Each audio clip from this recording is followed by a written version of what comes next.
નમસ્કાર, આપ જોઈ રહ્યા છો સ્પાર્ક ટુડે ન્યૂઝ. વડોદરા મહાનગર ભારતીય જનતા પાર્ટીના અધ્યક્ષ ડૉક્ટર જયપ્રકાશ સોનીજીના માર્ગદર્શન હેઠળ સેવા પખવાડિયું ઉજવવામાં આવી રહ્યું છે અને તેમાં જ એક પ્રબુદ્ધ નાગરિક સંમેલનનું આયોજન કરવામાં આવ્યું, જેમાં મુખ્ય વક્તા તરીકે સાંસદ દેવસિંહ ચૌહાણ ઉપસ્થિત રહ્યા. ઉપસ્થિત પ્રબુદ્ધ નાગરિકો અને કાર્યકર્તાઓને સંબોધિત કરી તેમણે માર્ગદર્શન આપ્યું. વડોદરાના સભાગૃહ ખાતે યોજાયેલો આ પ્રબુદ્ધ નાગરિક સંમેલન, જેમાં સાંસદ દેવસિંહ ચૌહાણ સાથે વડોદરાના સાંસદ ડૉક્ટર હેમાંગ જોશી, વડોદરા શહેર ભારતીય જનતા પાર્ટીના અધ્યક્ષ ડૉક્ટર જયપ્રકાશ સોની, પૂર્વ મંત્રી ભૂપેન્દ્ર લાખાવાલા, સાથે જ પૂર્વ મંત્રી અને ધારાસભ્ય રાજેન્દ્ર ત્રિવેદી સહિતના મહાનુભાવો અને પદાધિકારીઓ ઉપસ્થિત રહ્યા. સાંસદ દેવસિંહ ચૌહાણે ઉપસ્થિત પ્રબુદ્ધ નાગરિકો અને કાર્યકર્તાઓને વડાપ્રધાને કરેલા લોક ઉપયોગી કાર્યો અને યોજનાઓ વિશે જાણકારી આપી.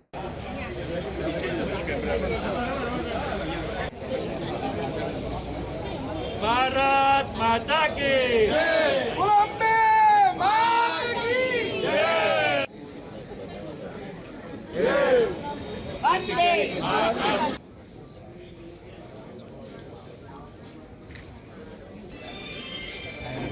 वंदे मातरम પછી कमिटी चेयरमैन डॉक्टर शीतलभाई, पूर्व प्रमुख, पूर्व धारासभ्य श्री, पूर्व मंत्री श्री,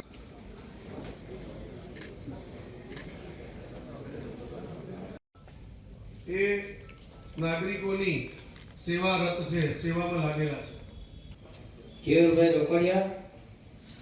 અધિક લોકપ્રિય વિશ્વ નેતા આદરણીય વડાપ્રધાન માનનીય નરેન્દ્રભાઈના 75મા જન્મદિવસ નિમિત્તે દિનાંક 17 સપ્ટેમ્બરથી લઈને 2 ઓક્ટોબર ગાંધી જયંતિ અને લાલ બહાદુર શાસ્ત્રીજીની જયંતિ સુધી સેવા પખવાડિયું મનાવવાનું ભારતીય જનતા પાર્ટીએ નક્કી કરેલું છે.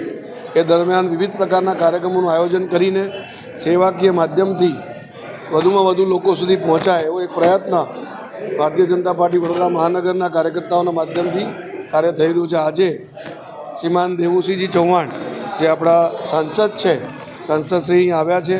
આજે પ્રબુદ્ધ વર્ગ સંવાદ એટલે પ્રબુદ્ધ નાગરિકોનું એક સંમેલન રાખ્યું છે, જેમાં આદરણીય વડાપ્રધાન નરેન્દ્રભાઈના જીવન ચરિત્ર ઉપર અને એમના જીવનના પ્રેરણાદાયી પ્રસંગો ઉપર તેઓશ્રી વાત કરવાના છે.